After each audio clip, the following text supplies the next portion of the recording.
DKB here. What's happening, y'all? So we know preseason is going to be coming up. It seems like what's going to be right around the corner. But we do have, of course, with the updated formatting for the preseason or regular season, we have 3 games coming. We're going to be starting off week 1 with the Eagles. I believe week 2 is the Falcons, and then we end the preseason playing against the Giants. And last preseason, of course, it was kind of fun. It's interesting that we get an extra week of preparation without facing an opponent ahead of the regular season. But this preseason is going to be very vital for us. So for starters, a couple of things that stand out. Of course, playing the Eagles, we had that amazing tie game last year where we got to see that game-winning drive, Kenny Yeboah's touchdown grab in the back of the end zone. But aside from that, when you take a look at who will be playing, of course, we're not going full speed. It's going to be vanilla defenses. But we have a lot of still young, hungry guys. So even though we're not going full speed, there's definitely an impression that's going to be made on the field by a lot of these guys. And playing the Eagles, the Falcons, and the Giants, we're playing all mobile quarterbacks. So this is going to be a very good indicator of, depending on how the offenses try to attack us, but a very good indicator of how prepared, how much more ready we look to potentially handle dual threat running games from the running backs and the actual quarterbacks themselves. Jalen Hurts had a monster season on the ground. Daniel Jones is no slob. And then depending on who wins the battle between Marcus Mariota and Desmond Ridder, who also both have the ability to break out of the pocket, this will be something we definitely need to keep an eye on. One of the other things that I'm very curious on how we try to attack things is if we try to implement any run-pass options.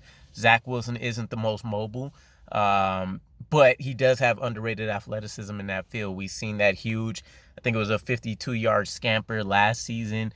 He has the ability to get out there and make things happen when necessary. And I think actually he did a very good job of determining when he should take off versus when he should just be extending things and trying to make a play down the field. But ultimately, one of the things I'm excited for is Coach Robert Saleh broke the news that we will be having joint practices again. It's something that we implemented in his first season. It seems like a trend that will continue. He loves it in terms of the development aspect of his team. Playing against each other is always great, but knowing that you're getting experience against opposite players kind of limits the potential for scuffles and things on the team as well during a long preseason. Well, I guess I should say now a shortened preseason, but we will be having joint practices with the Falcons. So we'll get more exposure to Marcus Mariota, Desmond Ridder.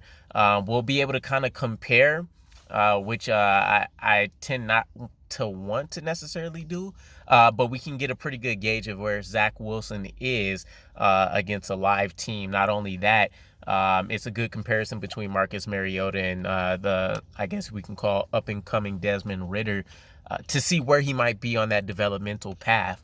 As far as defensively, this is a good example of kind of a one-off situation that we'll have to be prepared and ready for. The Falcons have one of the tallest receiving units in the NFL. I think their shortest player is a third-string backup tight end who's 6'2". Everybody else is generally 6'4" or higher on the team. 6'2", I think, is the floor for the height. So, we're talking Drake London, almost 6'4". Calvin Ridley won't be playing this season for them, but they brought in a lot of other players in a rebuilt wide receiver room as well. And off the top of my head, I think the tallest is Kyle Pitts, the 6'6" tight end. So regardless, it's going to be a test. We're talking about having DJ Reed out there. It's a good addition that we picked up Sauce Gardner. If you think about a matchup like this, where he should be able to kind of stick with Drake London or whoever he gets lined up with and try to make sure that we take that matchup away. But DJ Reed will have his hands full. I'm interested to see how Robert Saleh kind of game plans for that situation, where it's an obvious matchup disadvantage for him, at least height-wise.